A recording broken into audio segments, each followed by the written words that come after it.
నారా లోకేష్ యువజన ఫౌండేషన్ ద్వారా 1300 రోజులుగా నిర్వహిస్తున్న పేదల అన్నదాన కార్యక్రమం ద్వారా అందిస్తున్న సేవలు అభినందనీయమని పేద ప్రజలు ఆనందం వ్యక్తం చేశారు. నారా లోకేష్ యువజన ఫౌండేషన్ ఏర్పరిచిన అన్న ఎన్టీఆర్ జనార్దన్ క్యారేజ్ దిగ్విజయంగా 1300 రోజులు పూర్తి చేసుకున్న సందర్భంగా తుఫాను ప్రభావంతో కురుస్తున్న భారీ వర్షం సైతం లెక్క చేయకుండా పేదలకు భోజన వసతి కల్పించారు.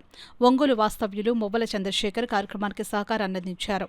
ఈ సందర్భంగా ఫౌండేషన్ రాష్ట్ర అధ్యక్షుడు మండపాక సుబ్బు మాట్లాడుతూ ఫౌండేషన్ ద్వారా సేవా కార్యక్రమాలు కొనసాగించేందుకు సహకరిస్తున్న మహానుభావులందరికీ రాష్ట్ర కమిటీ తన తరపున కృతజ్ఞతలు తెలియజేశారు. తెలుగుదేశం పార్టీ ఎప్పుడూ పేదలకు అండగా ఉండే పార్టీ అని నారా లోకేష్ యువజన ఫౌండేషన్ గత 1300 రోజులుగా పేదలకు ఉచిత అన్నదానం సేవా కార్యక్రమాలు సంతృప్తినిచ్చిందని చెప్పారు. కార్యక్రమాల నిర్వహణకు స్ఫూర్తినిస్తున్న CM Chandrababu, Lokesh, TD Janardhan, Kakinada city MLA Vanamadi Kondababu, Mummidivaram MLA Datla Buchibabu, Telugudesam party senior నాయకులు గుండం చంద్రమౌళి తదితరులకు కృతజ్ఞతలు తెలిపారు. ఈ కార్యక్రమంలో ఫౌండేషన్ జిల్లా అధ్యక్షులు Battula Suryaprasad, Kakinada mini goods auto stand అధ్యక్షులు వైవి రమణ, ప్రతిపాడు ఫౌండేషన్ అధ్యక్షులు అడపా జగదీష్, కాలాడి వెంకటేష్, ఫౌండేషన్ సభ్యులు, ఆటో స్టాండ్ యూనియన్ సభ్యులు పాల్గొన్నారు.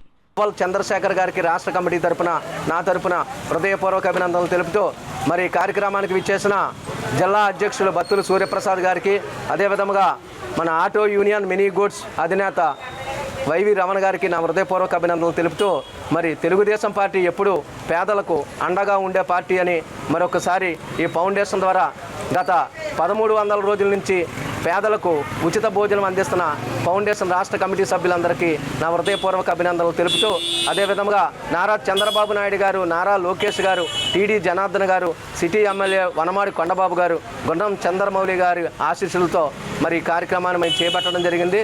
మరి రాబోయే చలి తీవ్రతంగా ఉండడం వల్ల మరి రాష్ట్రం అంతటా పేదలకు దుప్పట్ల కార్యక్రమం సుమారు 1,00,000 దుప్పట్ల వరకు పంపిణీ కార్యక్రమం కూడా చేపట్టాం.